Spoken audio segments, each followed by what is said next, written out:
In the episode, I talked about how many of the Superbirds were built versus how many of the Daytona Chargers were built. And we now know that there were registered 1,920 Superbirds that were built, made, and delivered. There were 503. That number, by the way, is a little bit arguable. Some people say it was right at 500. I had one guy say it was 504.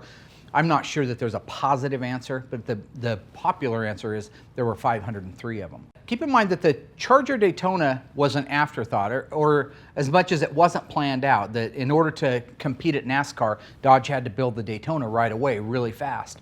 So the things like that back window that I talked about that had to be converted to the fastback style, those are crude when you look at them. You can see the style line where they went. You can see that there's an impression where the plug actually went into the back of the car.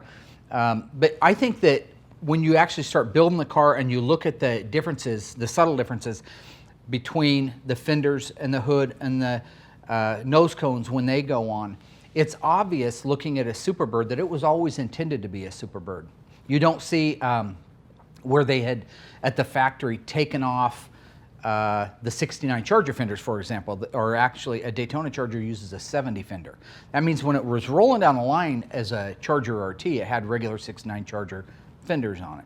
But when it was going to be sent over to Creative Industries and made into an actual Daytona, they put 70 model fenders on it and a 70 model hood on it. So there's evidence inside the engine compartment in every place you look under there where it very recently had 69 fenders. You don't see those type of conversion things on the Superbird.